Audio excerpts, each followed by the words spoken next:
Hermanos, desde una altura de 320 kilómetros, un astronauta canadiense llamado Chris Hadfield, comandante de la Estación Espacial Internacional que existe allá en la estratosfera, este hermano, este astronauta se unió a un grupo de hermanos que estaban haciendo un estudio sobre la Tierra, y todos juntos cantaron una canción titulada ¿Hay alguien cantando? Esa canción la escribió el astronauta Hadfield en forma conjunta con Del Robertson. Eso la puede escuchar en internet. Y hay una frase que me llamó profundamente la atención, y es que decía textualmente en inglés, en español es: no se distinguen las fronteras desde aquí arriba.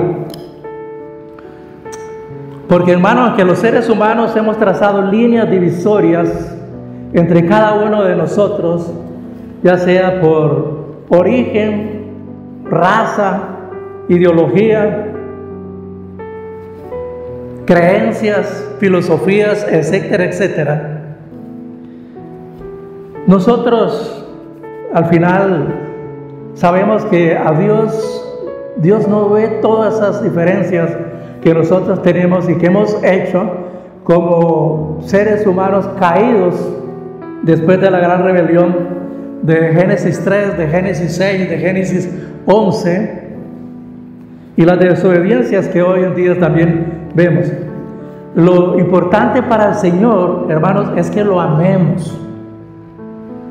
Lo amemos a Él primeramente, como dice Marcos 12, 30, 31. A la pregunta que le hicieron, ¿cuál es el principal mandamiento? Él le recitó la Shema: oye Israel, tu Dios uno es, y después dijo: amar a Dios sobre todas las cosas, con todo el alma, con todo el corazón, con toda tu fuerza. Este es el primer mandamiento. Y el segundo es igual que el primero: amaos los unos a los otros. Este mandamiento cumple la ley y los profetas. No hay, dijo el Señor Jesús, no hay otro mandamiento más grande que este. Puede ver en Marcos 12, 30, 31. El Señor, como un Padre amoroso que es, desea que toda su familia esté unida, no haya discordias. Él quiere que nos reconciliemos unos con los otros.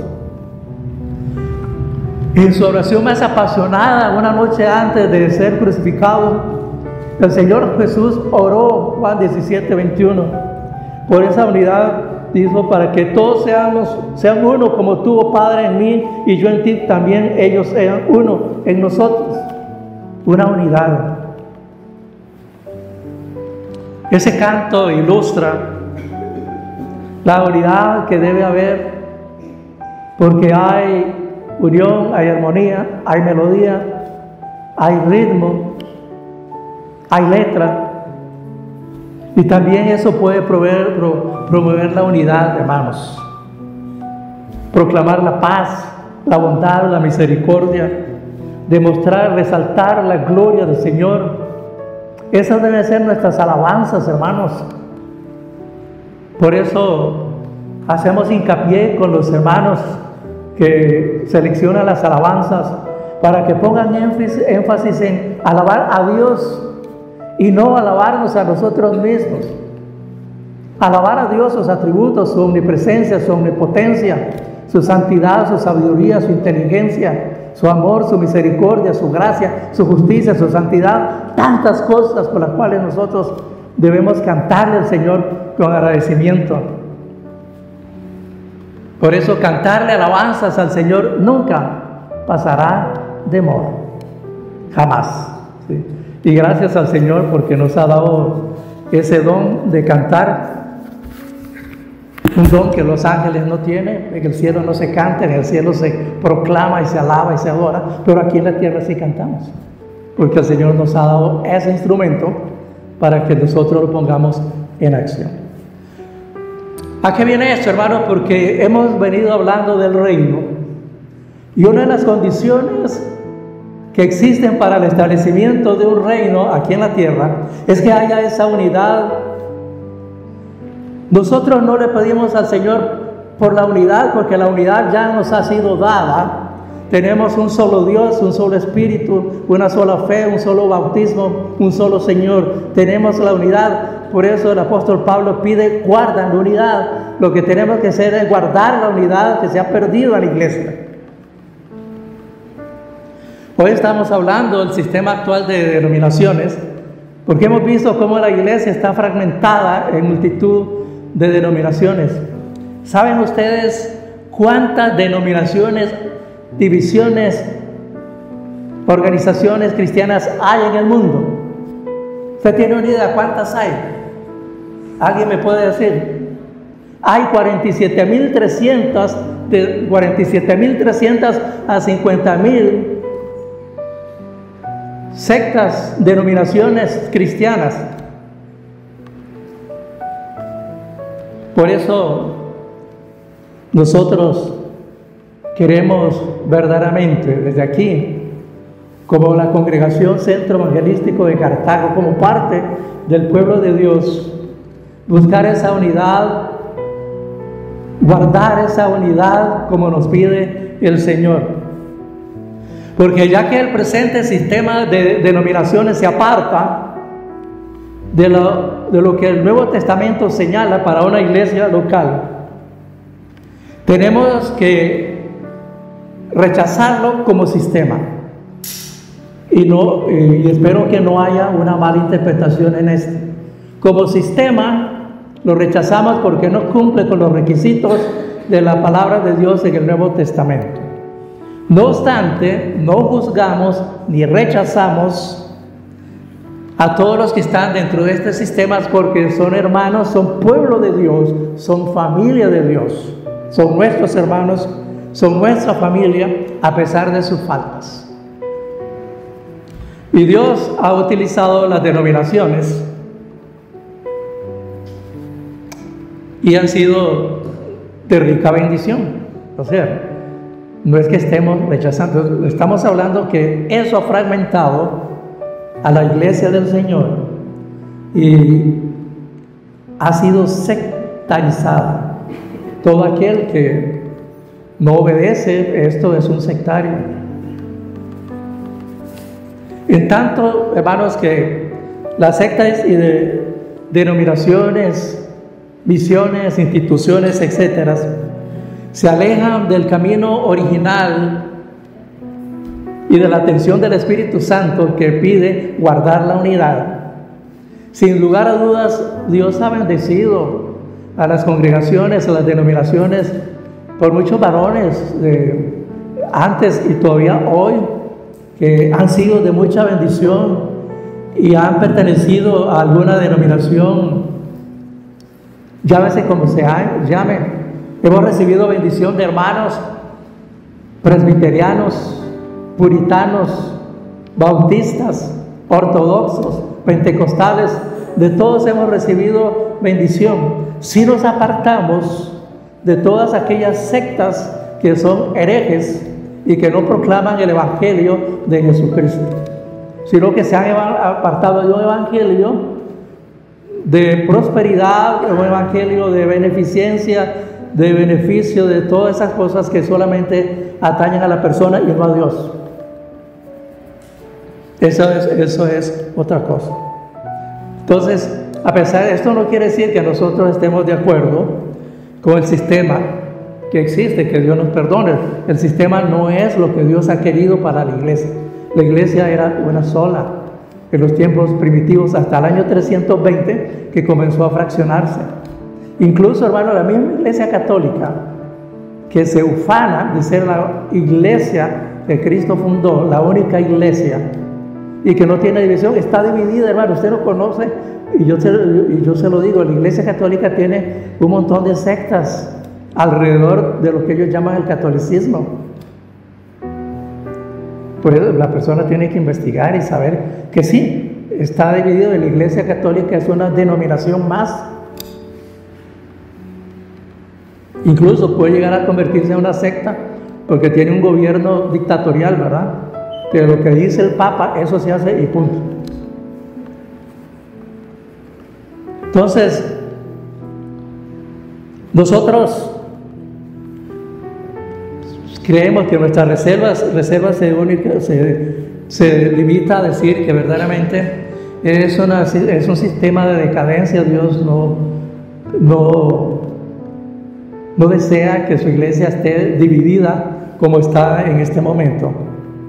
Y porque anhelamos el regreso del sistema que existía anteriormente, de una iglesia fuerte, unida y no dividida como está en este momento.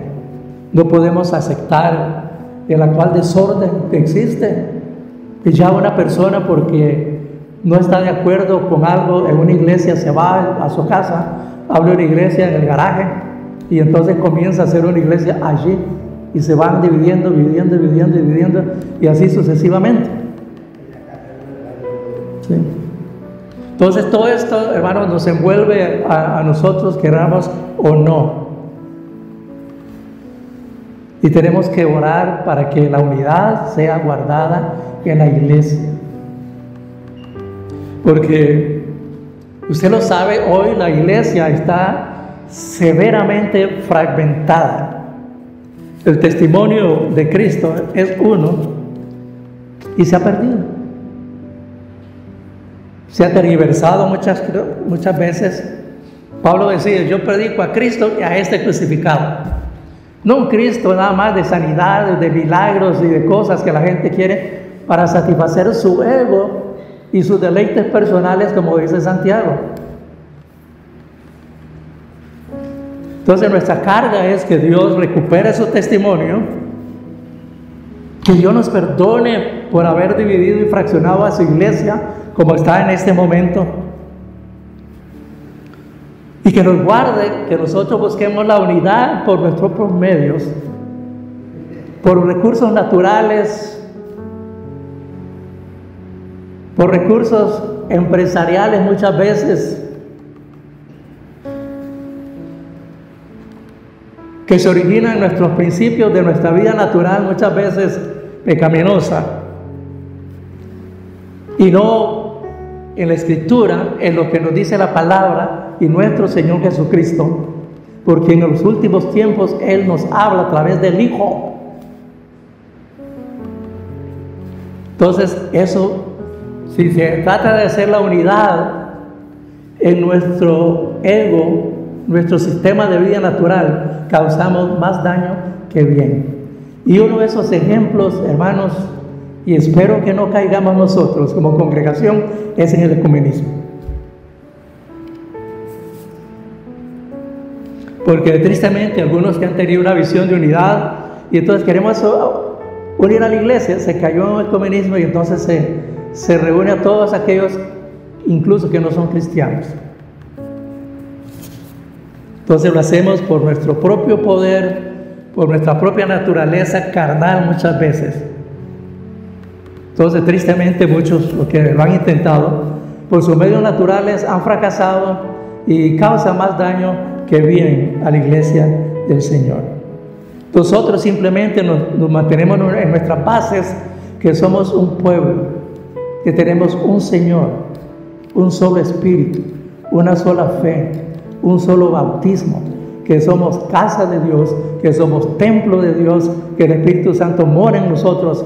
Mantenemos esa base y eso nos hace que tengamos unidad con otras denominaciones que también tienen estos principios fundamentales. Hay unas cosas que son secundarias o terciarias que no nos deben desunir, pero lo básico sí tiene que conservarse y contender ardientemente por la fe que fue dada una vez a los santos, como dice Judas. Entonces, como congregación mantenemos nuestros brazos abiertos para todos los hijos de Dios, no importa la denominación a la que pertenezcan. Buscamos mantener el testimonio de Dios en unidad, guardando esa unidad por la cual el apóstol Pablo nos pide que oremos, porque la unidad ya la tenemos, repito. Lo que tenemos que orar es al Señor para que nos ayude a guardar esa unidad, ese concepto de cuerpo, que es lo que nosotros tenemos que discernir en la cena del Señor. Y eso es lo que nos pide Pablo, discernir el cuerpo, porque si usted no discierne el cuerpo, juicio, come y bebe. Entonces, esto creemos que es lo que Dios está llamando en estos momentos a hacer a su pueblo en esta hora. Y aquí entra un concepto muy importante, y lo hemos venido también proclamando desde hace mucho tiempo. Es la oración del reino. Estamos hablando del reino de Dios. Tenemos varios meses de estar hablando del reino de Dios. Entonces, en la medida que Dios avanza construyendo su reino, construyendo la iglesia en unidad, Él ordena a su pueblo que luche, que combata ardientemente, que pelee con las armas espirituales que nos han sido dadas para repeler al enemigo, para lograr que la iglesia se extienda. Y Él nos pide que lo hagamos en dos formas. Llama a la iglesia a mantenerse en la oración del reino. Más adelante vamos a explicar este concepto. La oración del reino es fundamental. Y llama a la iglesia a pelear, a contender con las armas espirituales. Y no para contender con el hermano que está a la par y que a usted no le gusta, sino contra todas esas fuerzas celestiales de maldad en las regiones celestes que existen. Dios nos llama a pelear contra ellos, hermanos. Y la oración del reino es fundamental, la unidad es fundamental, la obediencia a Cristo es fundamental, porque sin eso el reino no se va a establecer. Para que Dios establezca su voluntad aquí en la tierra también, tiene que tener un canal por medio del cual esa voluntad fluya, llegue a ser una realidad, llegue a expresarse esa voluntad de Dios aquí en la tierra. Este canal de salida es lo que llamamos la oración del reino. ¿Y cuál institución cree usted que es la llamada a practicarlo? La iglesia, porque somos el pueblo de Dios. Somos una iglesia no llamada a vivir una vida religiosa, sino una vida de lucha, de sacrificio. El apóstol Pablo le dijo a Timoteo en su carta: tú pues sufres penalidades como un soldado de Jesucristo. Y el que es soldado, dice, no se enreda en las cosas de este mundo. Da el ejemplo del labrador también, da el ejemplo del atleta. Hay que luchar, hermanos. El pueblo de Dios está muy tranquilo en su confort, saltando y gritando, pero tiene que luchar y muchas veces tiene que sufrir penalidades como un soldado, verdaderamente, como un soldado de Cristo. Y en las Sagradas Escrituras encontramos varias clases de oración. Encontramos oraciones intercesoras, de peticiones, de ayuda, de súplicas, de acción de gracias, de hermandad, etc. Pero la oración del reino es una oración de otro tipo. Es contraria a la oración personal. Porque la oración personal, la oración del reino está centrada en Dios. Las oraciones personales se centran en uno mismo. La oración del reino se ocupa solamente del interés divino, de su propósito eterno, del cual hemos hablado extensamente, de su plan eterno. La oración se ocupa de eso. de lugares celestiales, fluye del cielo hacia la tierra. Las oraciones personales fluyen de la tierra hacia el cielo. Es diferente. Y la oración del reino es el vehículo que permite a Dios llevar a cabo su voluntad, su deseo, su plan y propósito eterno. No hemos comprendido, hermanos, por Dios, cuál es verdaderamente el llamado que tiene la iglesia, la función de la iglesia en estos tiempos. El ministerio de la iglesia está en la soberanía de Dios, la voluntad de Dios aquí en la tierra para que fluya como el Señor quiere. Es una oración basada en la voluntad del Señor, en los deseos del Señor, en el plan de Dios, en el propósito eterno de Dios. No es nada egoísta. Es pensar en Él, en sus deseos. Por eso ahora comprendo cómo el Señor dijo: David, un siervo conforme a mi corazón, porque eso hacía David. Ve a los salmos, se interesaba por él primeramente. La oración del reino tiene una gran responsabilidad, hermano, porque sin esa oración del reino el Señor no va a entrar, escúchalo bien, en esta tierra. Es por medio de la oración del reino que el reino de Dios viene.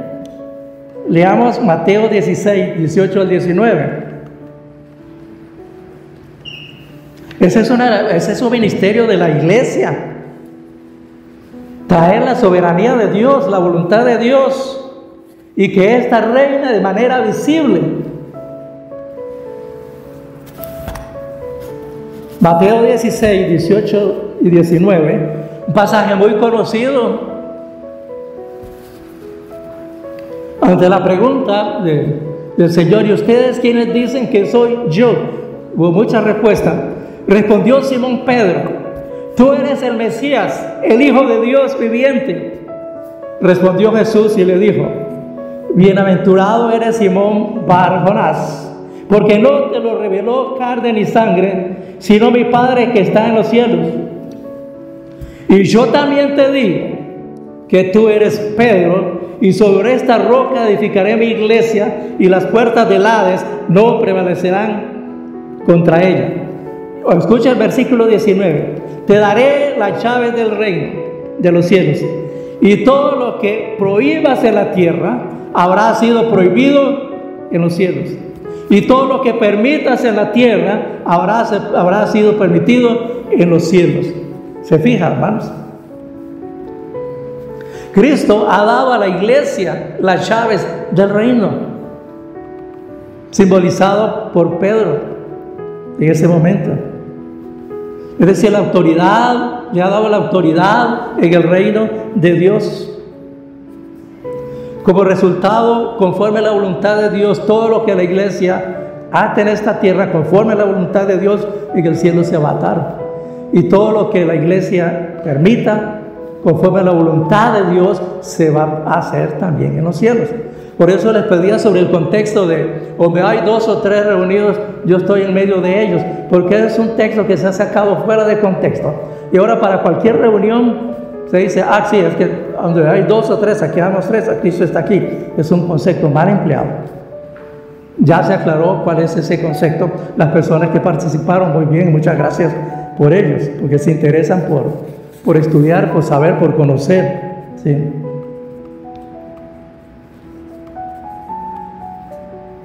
En otras palabras, hermanos, sencillamente, los movimientos en la tierra,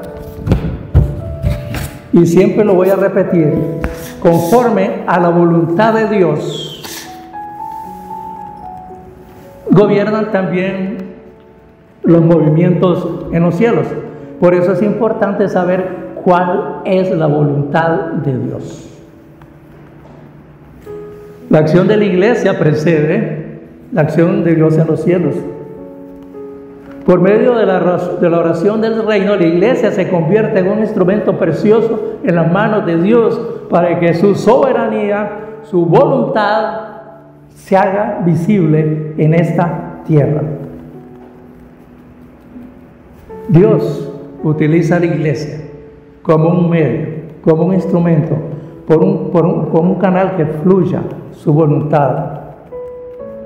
Entonces la obligación de la iglesia es pelear en contra del enemigo, desalojarlo de los lugares donde está establecido y está como príncipe de este mundo. La iglesia tiene que sacarlo, tiene que eliminarlo y soltar en la tierra la voluntad y la soberanía de Dios. No sé si me estoy explicando, hermano, porque esto es algo profundo. Es algo que ha nacido del corazón de Dios. Darle a la iglesia ese privilegio de ser instrumento de Él en sus manos, que no lo tienen los ángeles y lo desean. ¿Y por qué lo desperdiciamos miserablemente, hermanos? Dios nos perdona. Entonces, en una palabra, el reino de Dios viene en medida que la iglesia ora la oración del reino. En la medida que la iglesia ore por la venida de nuestro Señor Jesucristo.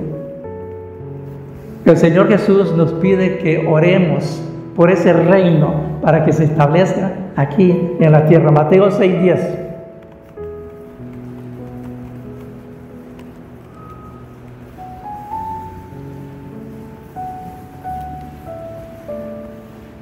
Repito, en una palabra, el reino de Dios viene en la medida que la iglesia ore por su llegada. Mateo 6:10, en su primera parte dice: cuando los discípulos le dijeron al Señor, enséñanos a orar, como Juan el Bautista enseñó a sus discípulos, ustedes oren así. Y vea esta oración y desde ya usted va a discernir algo.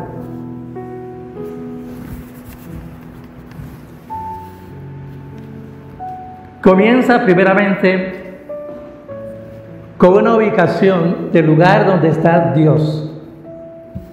Padre nuestro que estás en los cielos, y santificado sea tu nombre. Por eso su nombre es santificado, porque es santo, está apartado de este mundo. Y después dice: venga tu reino, hágase tu voluntad, como en el cielo, también en la tierra.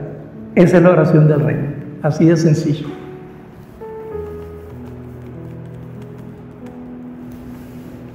Si la iglesia, hermano, no tiene nada que hacer para traer la voluntad de Dios sobre la tierra, esta oración no tendría sentido. Porque simplemente es recitar algo que no está haciendo realmente.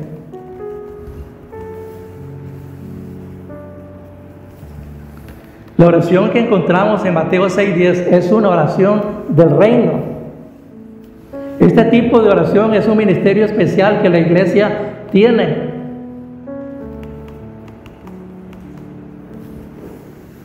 Dios tiene una voluntad. Sí, tiene una voluntad. En las Sagradas Escrituras encontramos cuál es la voluntad del Señor. Pero debe tener un canal por medio del cual tenga una salida hacia la tierra. ¿Cuántas de nuestras oraciones dicen al Señor: Señor, que tu reino infinito venga a esta tierra?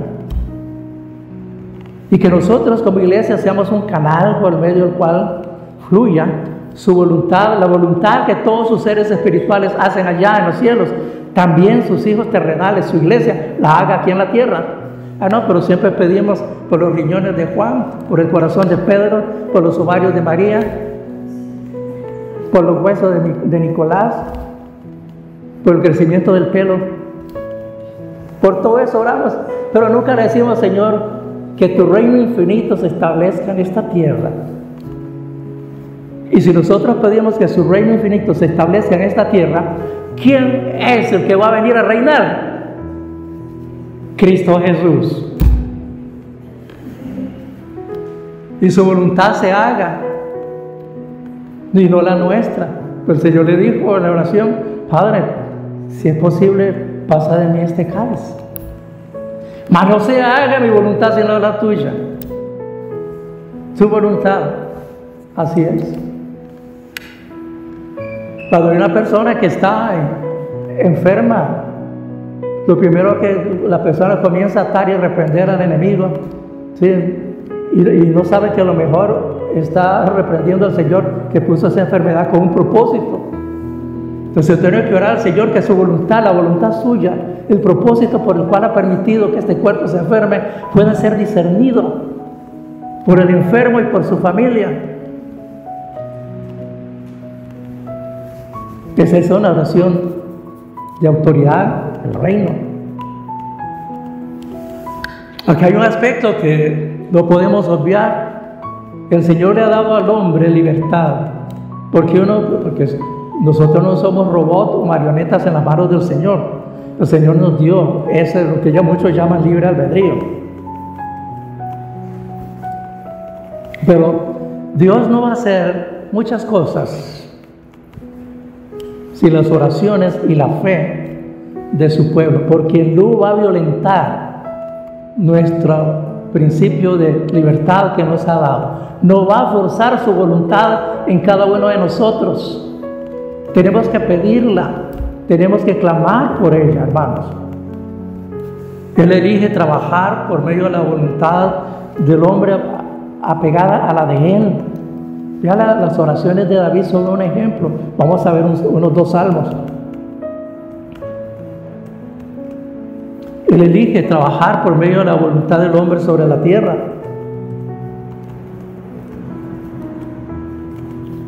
A pesar que el hombre nunca puede agregar soberanía, poder a Dios, no lo va a hacer jamás.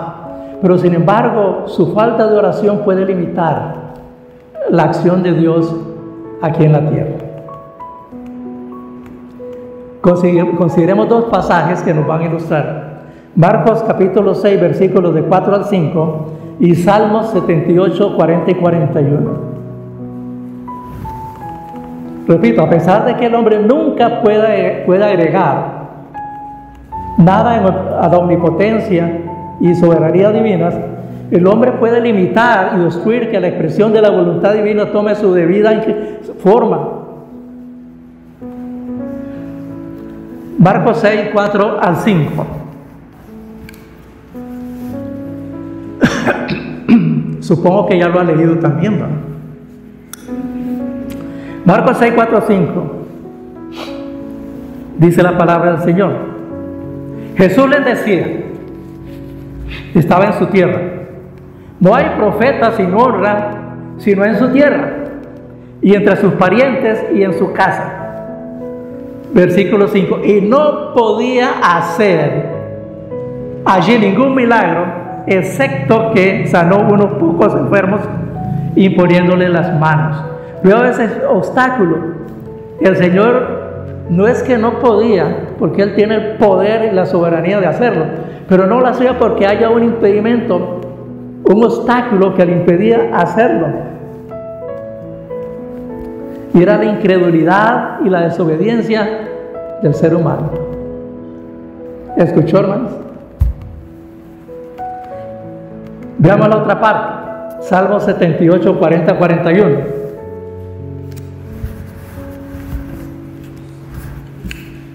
Dice el salmista: ¿cuántas veces lo provocaron en el desierto y lo contristaron en el yermo? Luego volvieron a tentar a él, irritaron al Santo de Israel. En el primer pasaje que vimos, descubrimos cómo los incrédulos impedían hacer al Señor su trabajo, su voluntad. Los devotos lectores de la Biblia saben que la falta de fe de los discípulos impedía muchas veces que el Señor hiciera muchas cosas que él podía hacer conforme a su voluntad. Por ejemplo, Mateo 8, 23 al 26. Luego vamos a ver Mateo 14, del 28 al 31, Mateo 17, del 15 al 21. Para ver esta primera parte, cómo la incredulidad, la falta de fe, impide que muchas veces el Señor haga muchas cosas que Él desea hacer. Y entrando en la barca, sus discípulos lo siguieron. Y de pronto se levantó en el mar una gran tormenta, tanto que la barca era cubierta por las olas. Pero él dormía. Y acercándose lo despertaron diciendo: Señor, salva que perecemos. Les dice: hombres de poca fe, ¿por qué estáis temerosos? Y se levantó y reprendió a los vientos y al mar, y sobrevino una calma absoluta. En la barca estaba nada más y nada menos que el Hijo de Dios. No iba a zozobrar, y es por la falta de fe. Gritaron, clamaron: sálvanos, Señor. Veamos el otro, Mateo 14, 28, 31. Pero entonces respondiéndole dijo al Señor: si eres tú, manda que vaya hacia ti sobre las aguas. Él dijo: ven. Y bajando de la barca, Pedro anduvo sobre las aguas y fue hacia Jesús. Pero al ver el viento, tuvo miedo y comenzó a hundirse y gritó, diciendo: Señor, sálvame. Al instante Jesús extendió la mano, trabó de él y le dice: falto de fe, ¿por qué dudaste? A nosotros nos ha pasado muchas veces una duda, una falta de fe. En el segundo pasaje, primero fue por incredulidad, ahora vamos a ver por la desobediencia. Este segundo pasaje, a pesar del deseo de Dios de llevar a Israel a la tierra de Canaán, después de 2 años de viaje, por su rebeldía, por su incredulidad, pasaron no 2 años más, sino 38 años más, hasta que perecieron todos los de esa generación que se habían levantado en rebeldía e incredulidad contra el Señor. Y fueron forzados a deambular en el desierto, esos 38 años. El escritor de Hebreos lo señala muy bien en Hebreos 3, del 16 al 19.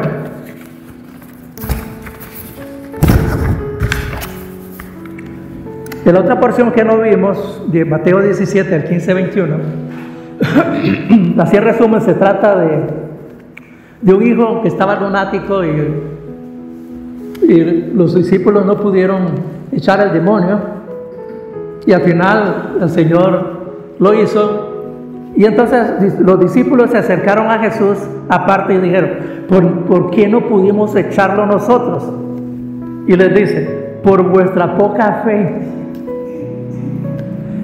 Porque de cierto os digo que si tuvieras fe, oiga, como un grano de mostaza, que es una de las semillas más pequeñas en el mundo, dirías a este mundo: pásate de aquí a allá, y se pasaría, y nada sería imposible. Vamos a ver esa porción, Hebreos 3.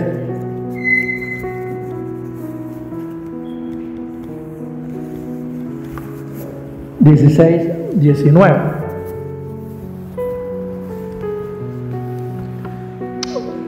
Al final, después de hablar de la rebelión, versículo 17 dice: ¿y con quiénes estuvo airado 40 años? ¿No fue con los que pecaron, cuyos cuerpos cayeron en el desierto? Y a quienes juró que no entrarían en su reposo, sino a los que desobedecieron. Y vemos que no pudieron entrar por causa de la incredulidad. Repetimos, aunque el hombre no puede aumentar el poder de Dios, jamás lo puede hacer. Sí puede limitar. Por eso Dios, nuestro Padre Celestial, requiere de las oraciones de la iglesia para traer su reino a la tierra. Y vean ustedes que uno de los enemigos que el Señor tiene y que no quiere que se establezca su reino es Satanás, el enemigo. Y entonces va en contra de quienes quieren orar en la iglesia. Y lo vemos en los cultos de oración, siempre los mismos 4. Y esos mismos 4 se comienzan a cansar y desaparecen. Aquí tuvimos muchos años, los sábados allá atrás, cuando estaban las aulas en Franco Deterioro, sábado a sábado. Aquí estuvimos por lo menos una vez al mes. Venían pocos y contados. Y al final dejaron de venir, la pandemia se los llevó. O no sé si la pandemia o alguien más se los llevó. Y no tenemos aquí en la iglesia. O sea, hay un grupo de oración, gloria a Dios por ese grupo de oración. Y yo les pido que oren esto, la oración del reino, la oración para que sea la voluntad de Dios, que conozcan la voluntad de Dios para que pidan esa voluntad, que en segundo plano dejen las cosas que se piden, una casa, un carro, la salud, déjenlo por último, pero sea prioritario esta oración del reino, que es una oración de autoridad por sobre todas las cosas. Porque la oración del reino ha de ser ejercitada corporativamente como cuerpo. Y por eso el Señor en la oración que nosotros conocemos como Padre Nuestro, la hace en plural. Ustedes digan: Padre nuestro que estás en los cielos, perdónanos nuestras deudas así como nosotros perdonamos a quienes nos ofenden. En plural, porque es corporativa, no es individual. Es la oración de la iglesia, es la novia de Cristo, que ora con objeto de extender el reino de Dios en esta tierra. ¿Acaso la Biblia no dice que oremos por la venida del Señor? Sí, claro. Menciona Apocalipsis 22 del 17 al 20.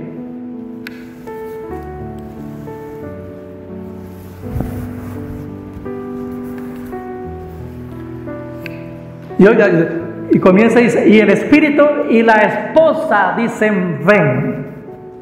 Y el que oye diga: ven. Y así sucesivamente.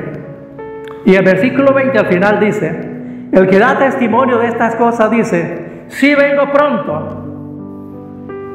Amén. Sí, ven, Señor Jesús.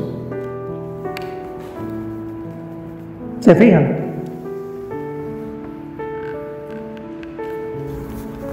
Y hay un versículo contundente que lo leo, dice a 1 Corintios 16, 22.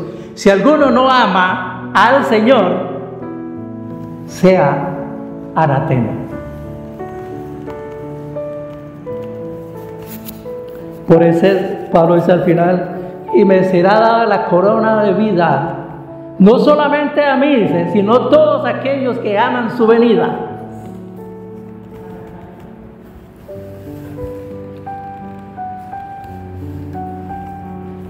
Entonces vamos a mencionar un poco la voluntad de Dios. Porque la oración del reino es simplemente mencionar la voluntad de Dios ante Él. ¿Escuchó? La oración del reino es simplemente mencionar la voluntad de Dios ante Él. Si la iglesia no menciona esta oración, esta voluntad de Dios, la voluntad de Dios será herida, será contristada, como leímos en uno de los salmos. El Antiguo Testamento, que es sombra de lo que ha de venir, tiene unos versículos que son ejemplos de este principio de la oración del reino. Ezequiel 36, 37. Vaya a Ezequiel 36, 37.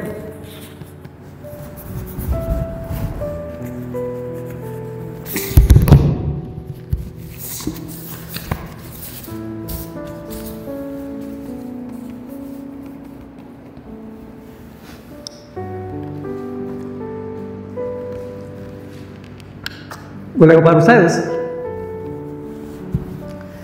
Así dice Adonai Yahweh: aún permitiré que la casa de Israel me busque para hacerles esto. ¿Escuchó lo que dijo? Va a permitir que me busquen para hacerles esto. Multiplicaré los hombres como se multiplican los rebaños. Pídame y yo hago, dice el Señor.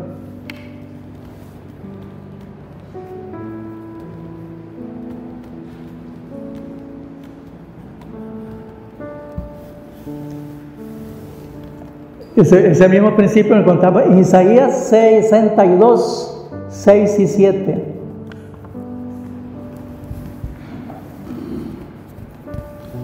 Porque en este pasaje que acabamos de ver en Ezequiel, Dios revela su voluntad de aumentar la casa de Israel.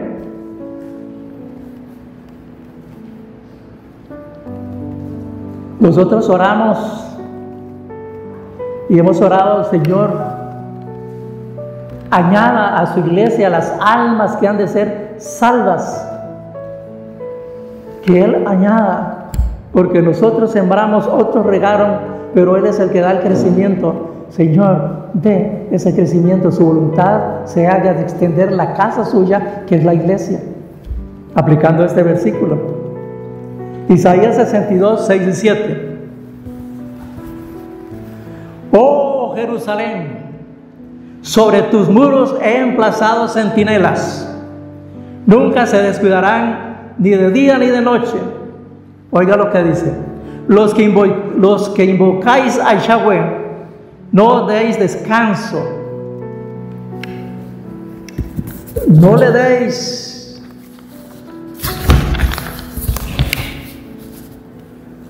descanso hasta que la establezca, hasta que haga de Jerusalén la admiración de la tierra. Esa era la voluntad de Dios, hacer a Jerusalén la admiración de la tierra, porque así verían su gloria.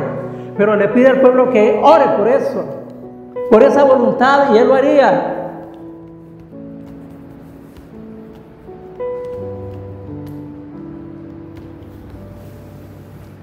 Y Dios en Isaías 45, 11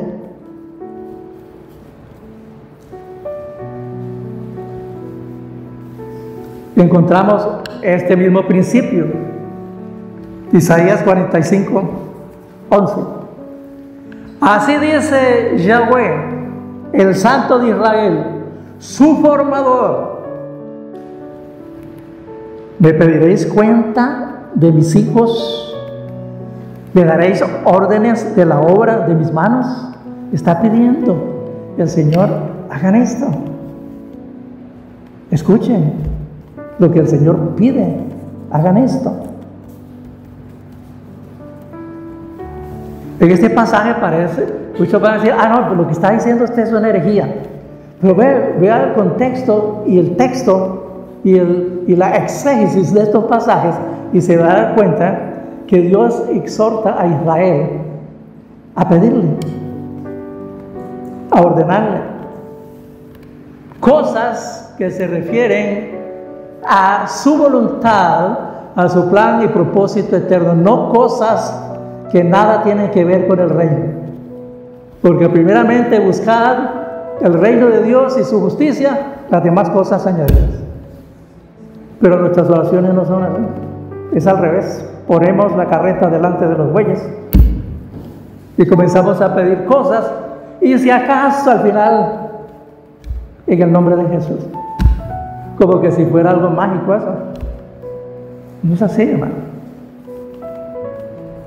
Tenemos que aprender a orar con entendimiento. Este pasaje, hermanos, no nos equivoquemos.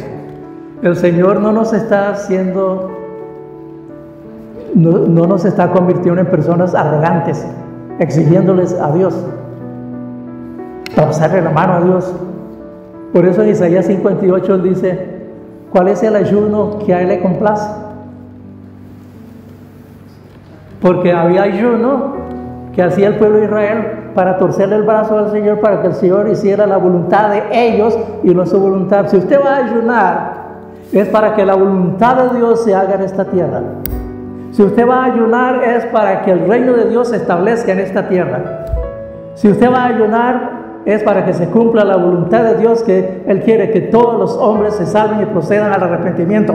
Ore por eso, pero no ayune para que el Señor le dé un buen marido o una buena esposa, o le dé una casa, o le dé un carro, o le dé un buen trabajo, o le dé salud. No, ese ayuno no sirve para nada, más que quizás rebaje 1 kilo de peso. Si es que acaso tiene buena la tiroides.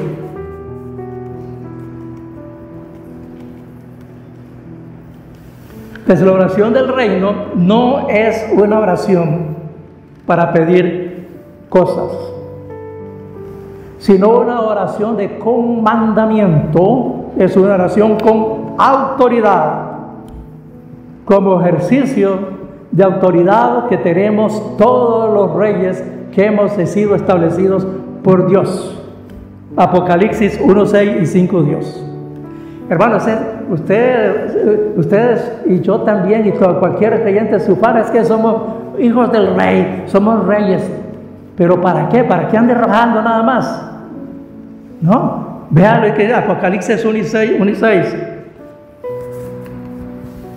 Y nos hizo un reino sacerdotal para su Dios, para Él, para su Dios y Padre. A Él sea la gloria y la soberanía por los siglos. Amén. Y el 10 dice, y los ha hecho para nuestro Dios, oiga siempre, para nuestro Dios, un reino de sacerdotes, y reinarán sobre la tierra. Para eso fuimos constituidos. Y todo sacerdote intercede, ora, pide, clama por la voluntad de Dios. Somos reyes no para ostentar un título y andar a hacer una camiseta que yo soy rey, yo soy hijo de Dios, yo soy hijo del Altísimo. Lo ve el diablo y se muere de risa.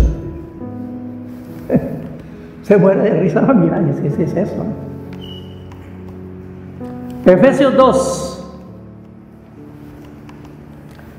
Busca Efesios 2. ¿Qué dice Efesios 2? Dice que estamos sentados con nuestro Señor Jesucristo, ¿dónde? En lugares celestiales. Y además dice, como todas las cosas están bajo los pies de Él, también están bajo nuestros pies, puesto que estamos sentados juntamente con Él en el mismo trono celestial. Eso tenemos que entenderlo desde el punto de vista del eshatón. Ya lo tenemos que ejercitarlo ya espiritualmente. Efesios 1, 20, 22 y 2, 6. Hablando de esa fuerza, la cual operó en el Mesías, resucitándolo de los muertos y sentándolo a su diestra en los cielos. 21. Sobre todo principado y autoridad y poder y señorío, y sobre todo nombre que se nombra, no solo en esta edad, sino también en la venidera.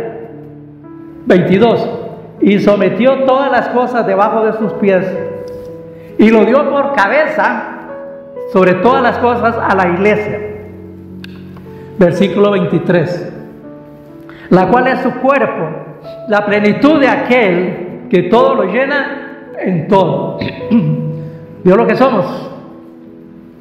Y el 6 del capítulo 2 dice, y juntamente con Jesús el Mesías nos resucitó y nos hizo sentar en los cielos. El hermano Watchman Nee tiene un libro que se llama Sentados Firmes, sentados caminando y firmes. Estamos sentados, tenemos que estar firmes, caminar y estar firmes. Efesios, todo el libro de Efesios.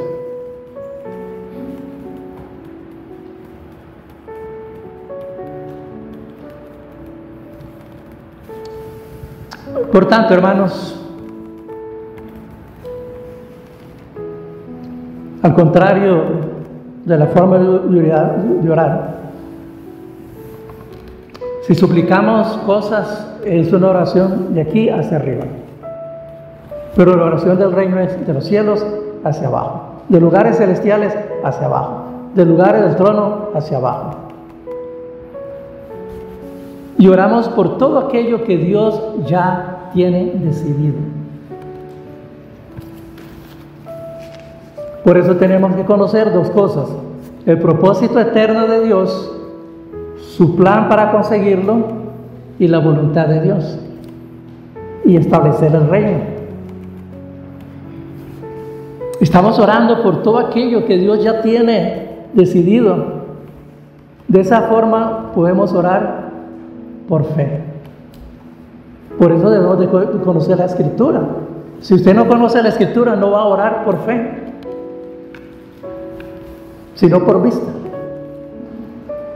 Porque fe no es creer en las cosas que son mentiras, es creer en la palabra de Dios, que es verdad. Tu palabra es verdad, dice el Señor.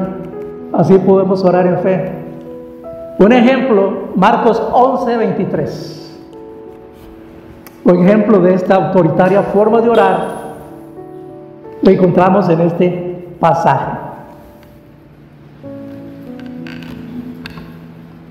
Marcos 11:23.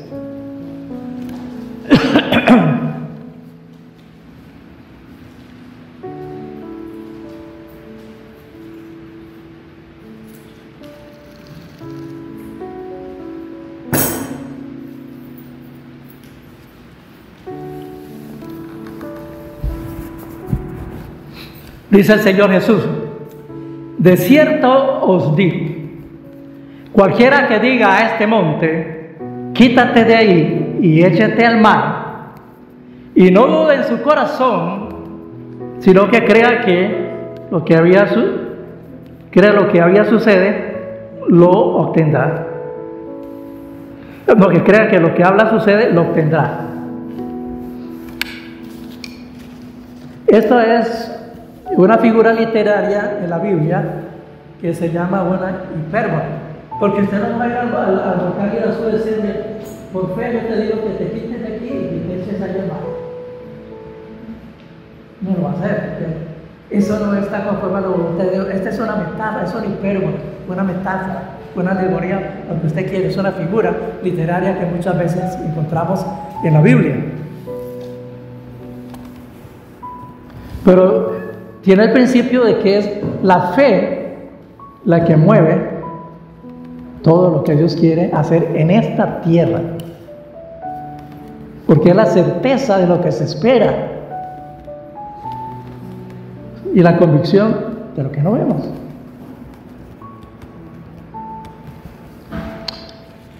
Ya que Dios, hermanos, en una forma muy respetuosa, solemne, con temor, Él es omnipotente, pero Él ha restringido su omnipotencia a la voluntad del hombre.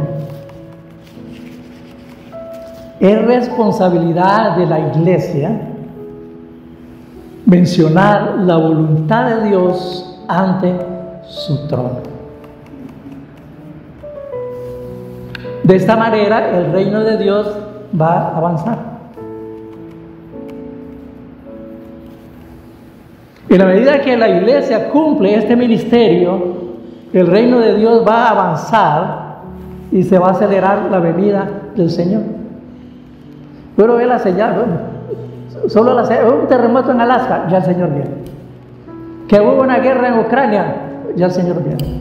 Que lo que pasa en la franja de Gaza, ya el Señor viene. Esas señales se están dando desde el principio.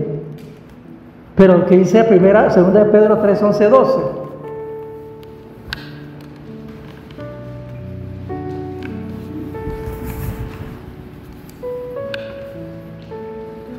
Pablo inicia con un enunciado de lo que es.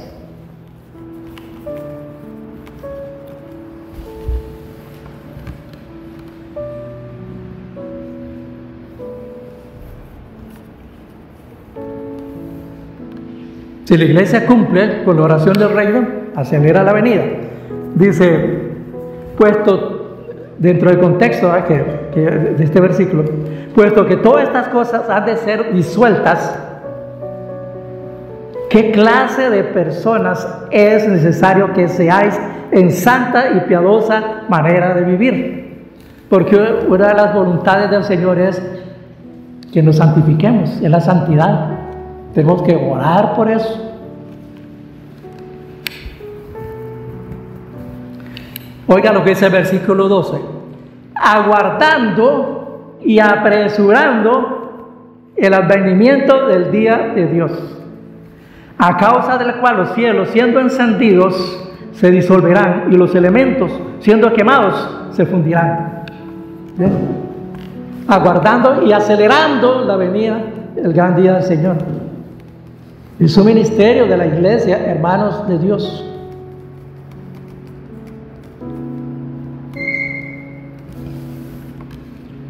Al Señor le podemos hacer preguntas. Podemos decir, antes que la iglesia pueda mencionar la oración del reino, tiene que conocer específicamente por qué orar. ¿Y dónde va a encontrar eso, hermanos?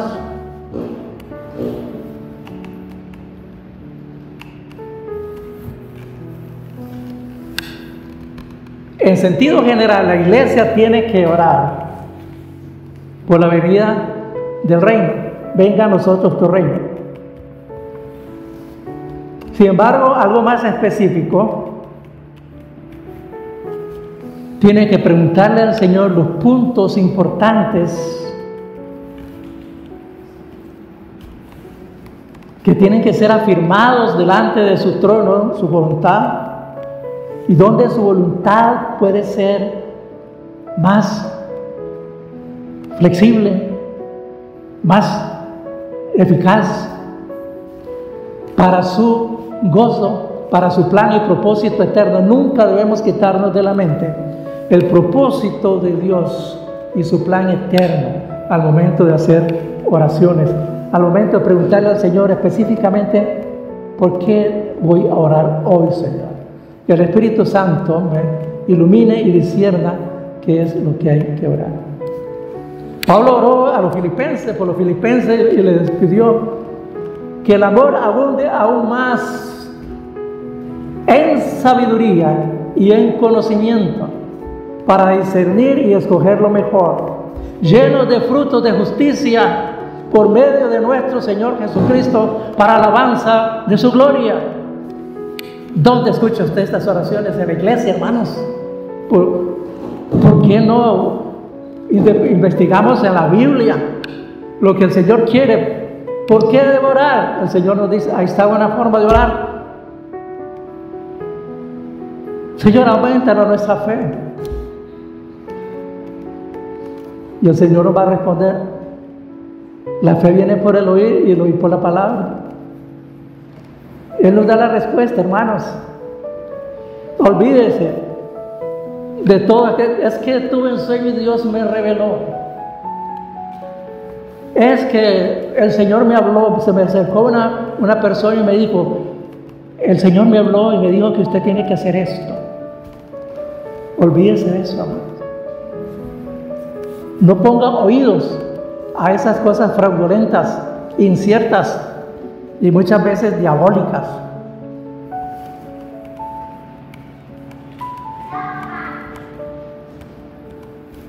Al contrario de la oración individual, la oración del reino se centra en lo divino, en la iglesia, en la casa de Dios, hacia de lugares celestiales hacia abajo. Entonces comienza buscando la voluntad de Dios y luego mencionándola para que Él la lleve a cabo. Señor, tu voluntad es que todas las almas se salven, toda la humanidad se salve. Entonces ya conocemos la voluntad de Dios, oramos por eso.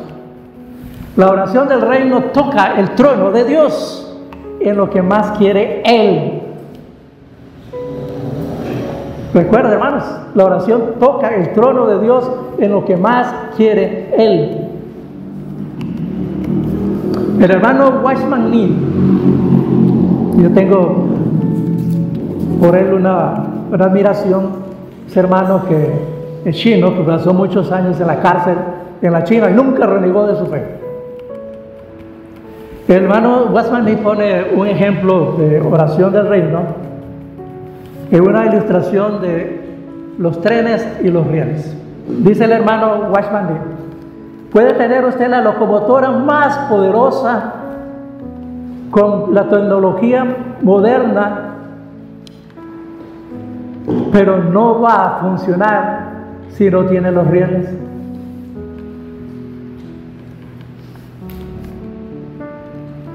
Usted puede tener el vehículo, un Lamborghini o un Mercedes-Benz, pero usted no lo va a poner a funcionar y si no tiene batería ni gasolina, no va a servir.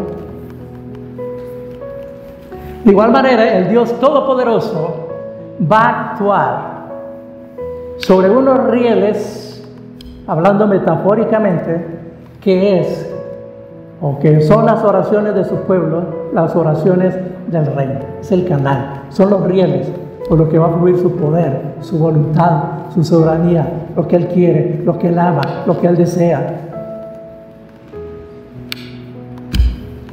No sé, hermanos.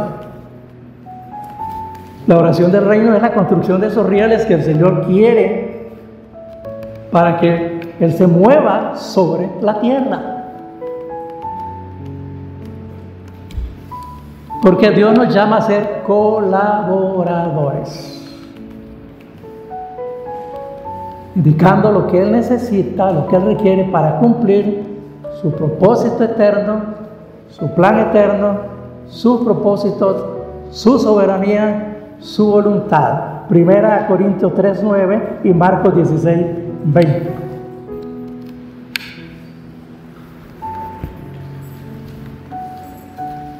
Se adelantaron.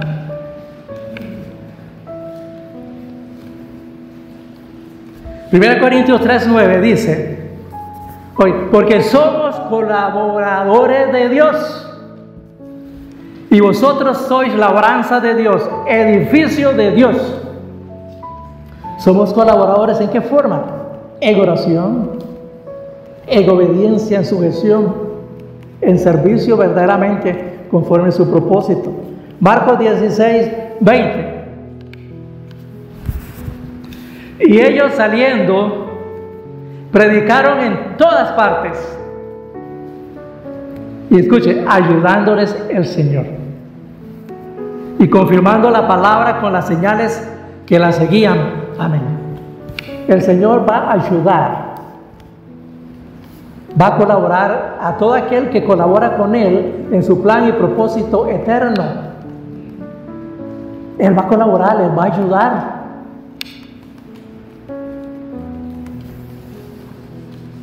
Hermanos, en cada ciudad, en cada distrito, en cada cantón, en cada provincia, las familias, los individuos son destrozados literalmente y separados porque Satanás ha ganado terreno en las ciudades, en las casas y vidas humanas. ¿Escuchó, hermano? Por eso tenemos que derribar esas fortalezas que se han levantado en contra del conocimiento de la palabra de Dios.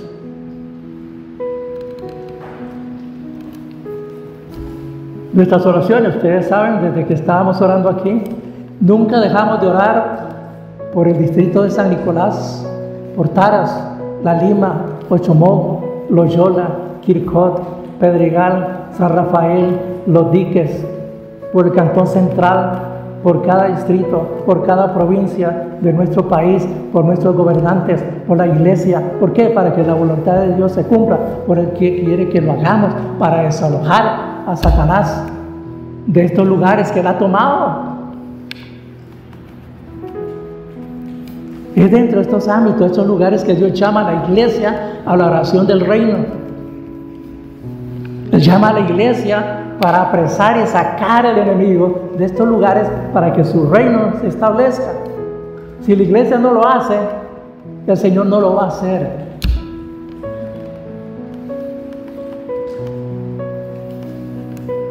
Dios llama a cada iglesia, incluso la nuestra, esta congregación llama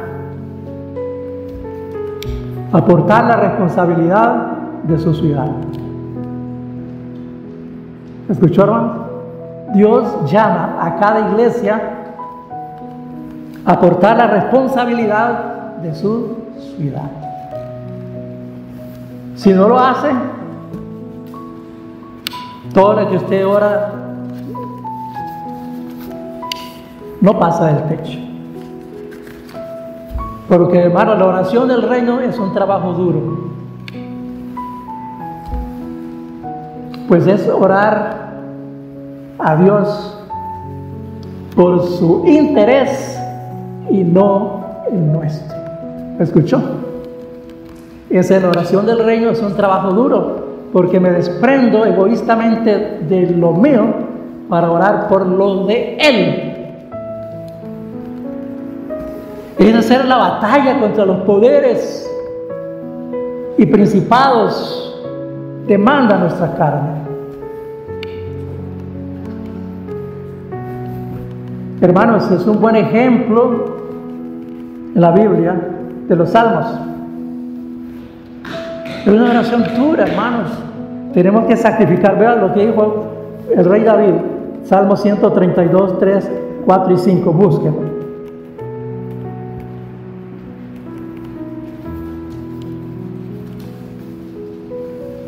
El rey David estaba consumido por el interés de Dios en obtener su lugar donde vivir.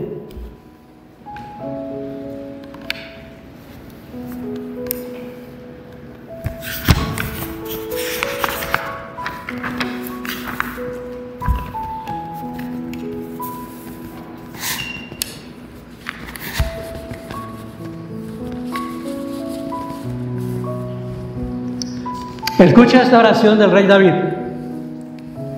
Dice: ciertamente no entraré al abrigo de mi casa,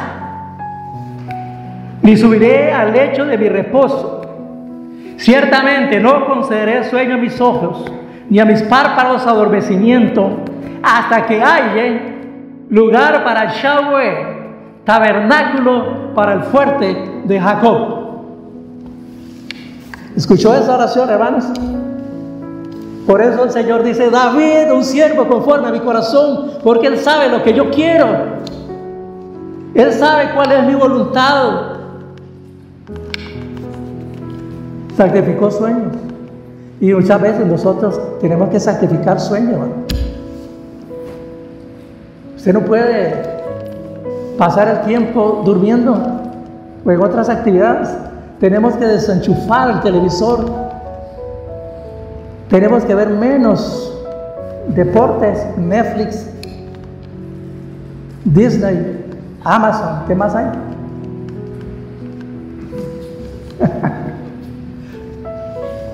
Digan algo, no sé qué ven. Tenemos que ver menos, dormir menos, comer menos, pasear menos. Para Él.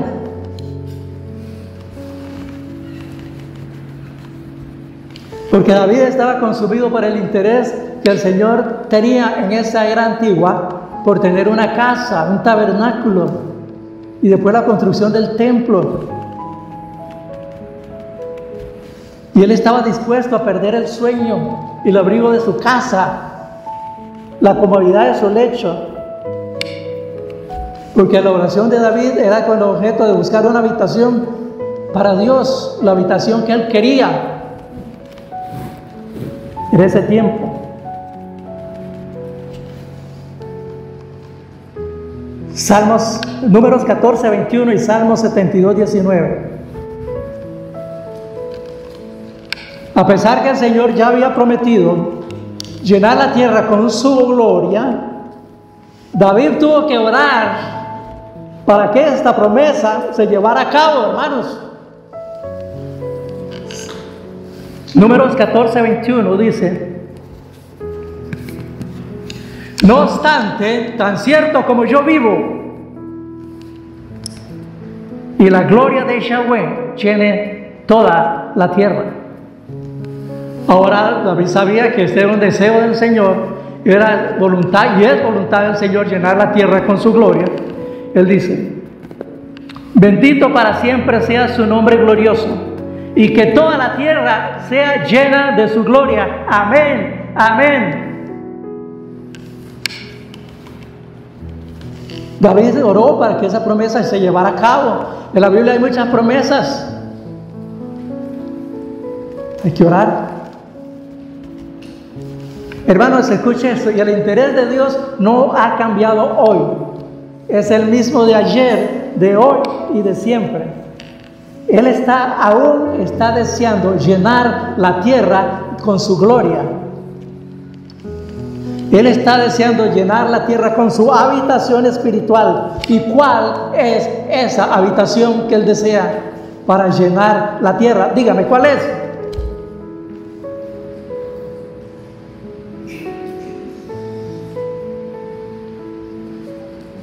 ¿Aló?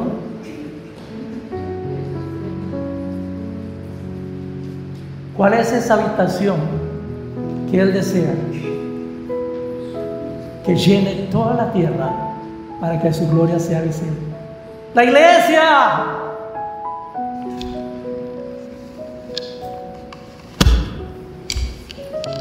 Porque el templo, el edificio de ladrillos, era sombra del templo, que es usted, que es la iglesia. Él decía por eso que su iglesia se expanda, para que su reino se extienda y su gloria pueda ser vista en toda la tierra. Si la iglesia no hace eso, la gloria de Dios no se manifiesta.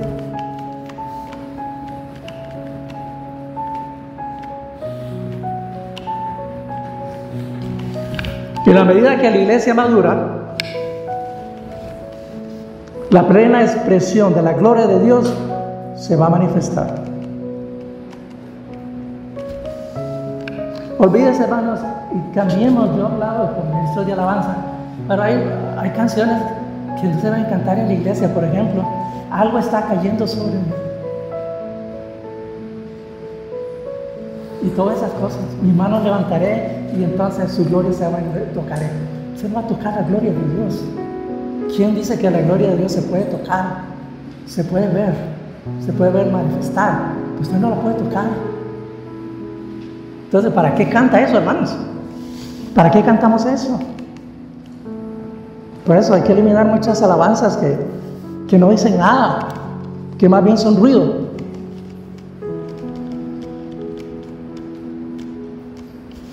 Hablando prácticamente de la oración del reino,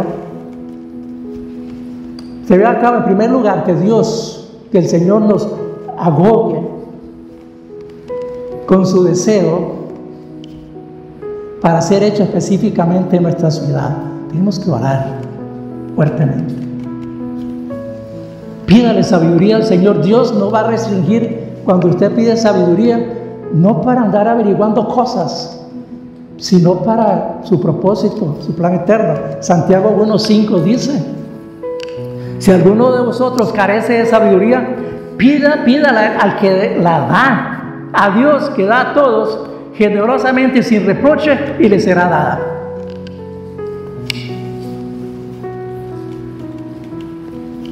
Eso es en primer lugar. En segundo lugar, después de haber visto el especial interés de Dios, debemos mencionar su voluntad delante de Él. Por otro lado, vamos a restringir la acción del enemigo, la operación del diablo en las familias, en los individuos, en la iglesia, porque lo que nosotros restringamos aquí en la tierra será restringido allá en los cielos. Tenemos que restringir eso y soltar la soberanía de Dios.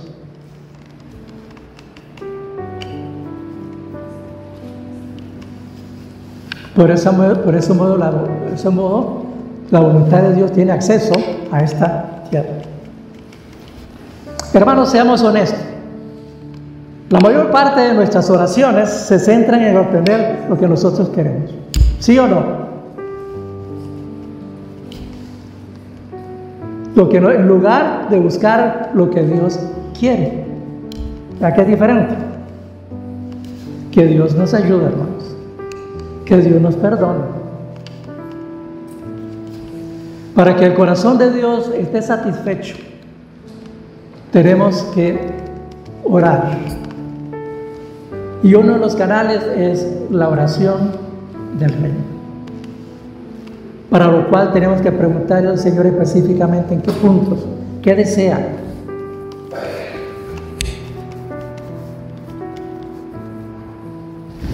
Hasta nuestro Señor Jesucristo oraba. Veamos otra vez Mateo 6, del 9 al 10.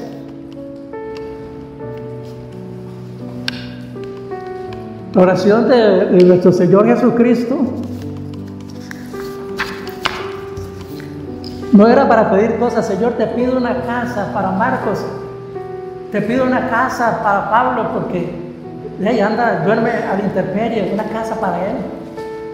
Te pido un caballo 4x4 para Pablo, para que se movilice. Te pido una carroza para que vaya, está al lado. El Señor no pedía cosas. Y él, en la oración, comienza los versículos de 9 al 10. Padre nuestro que estás en los cielos. Es el interés del Padre. Venga a nosotros tu reino, hágase tu voluntad. Es el interés centrado en Él. Después vienen las añadiduras, del 9 al 13. Y la oración dirigida hacia el hombre, el pan nuestro de cada día. Perdona nuestras deudas, etcétera, etcétera. Pero primero, lo que Él quiere, lo que Él desea. Por último, lo nuestro. Entonces, pidámosles al Señor que nos dé un corazón como el del rey David.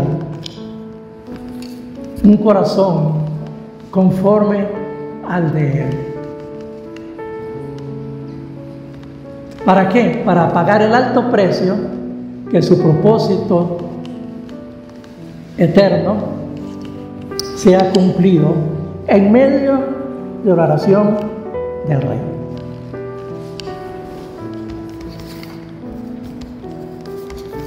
Oramos. Padre,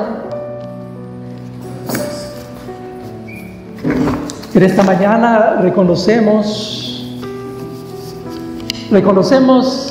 que es un Dios santo y su nombre es santificado porque habita lejos de este mundo perverso y corrompido. Por eso nosotros oramos ante su trono pidiéndole que su reino infinito se establezca también aquí en la tierra, con todo lo que eso implica, como es la venida del Rey para gobernar, de nuestro Señor Jesucristo. Y así también oramos por sabiduría, para que podamos discernir y encontrar en su santa y bendita palabra el propósito eterno y el plan eterno y su voluntad, para que la voluntad que en los cielos cumplen los seres espirituales, voluntad que cumplen los principados, potestades, dominios, tronos, serafines, querubines, ofanines, arcángeles, ángeles, todos cumplen su voluntad. Así también nosotros que somos sus hijos terrenales la cumplamos aquí en la tierra para alabanza de su gloria. El Señor nos enseñó a orar, pero hemos despreciado la forma de orar por nuestro egoísmo de seres caídos que buscamos solamente lo nuestro. Solo pedimos lo que a nosotros nos satisface y no pedimos, Señor, lo que su corazón desea, satisfacer su corazón ante todas las cosas, para que seamos siervos conforme a su corazón. Yo le pido, Señor, perdón por su iglesia, que se ha dividido, se ha fragmentado en miles de sectas, denominaciones y agrupaciones. Si bien es cierto que usted ha bendecido a través de hombres fieles, su voluntad es que guardemos la unidad en Cristo Jesús. Que no seamos nosotros agentes de división, de disensiones, sino de unión. Porque todo aquel que busca la paz es bienaventurado. Por eso, Señor, oramos en esta mañana por todas las congregaciones y denominaciones que hay en el país, para que busquen la unidad fraternal,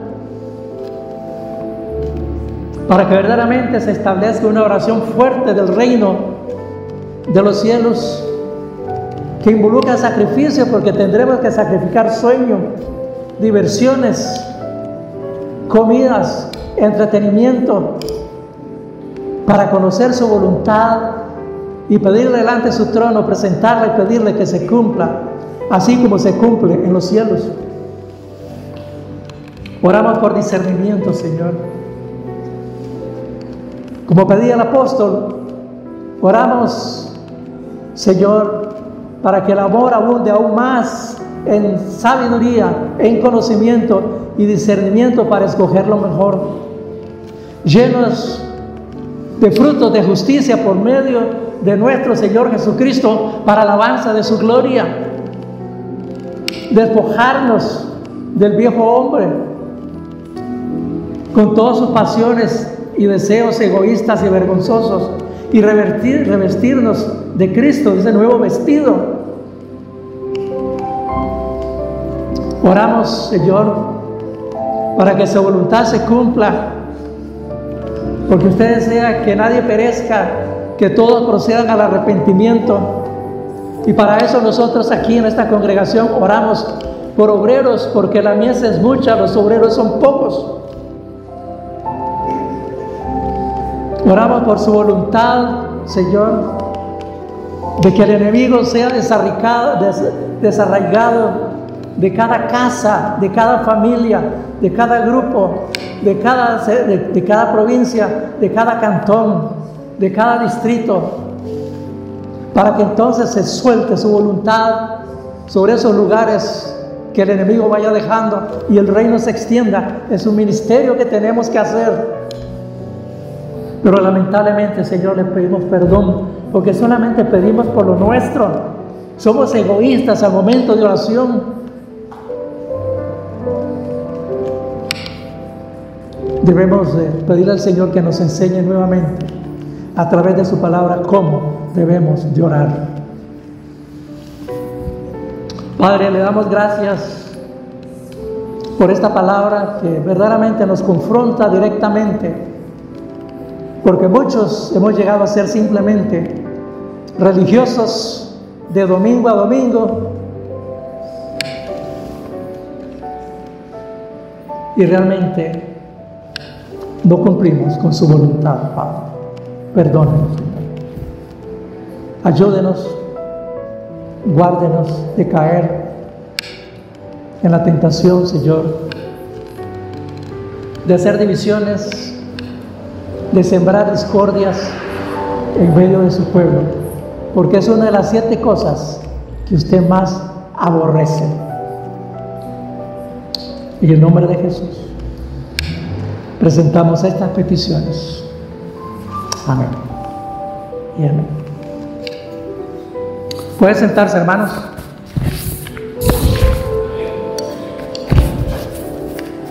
Si Dios me permite terminar, yo estoy trabajando para hacer un manual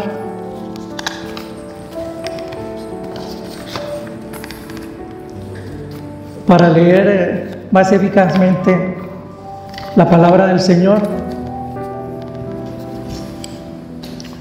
Y hacemos énfasis en el contexto.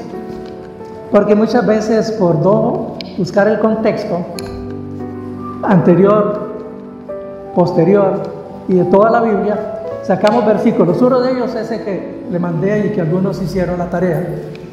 Otros es este. Hechos 16:31.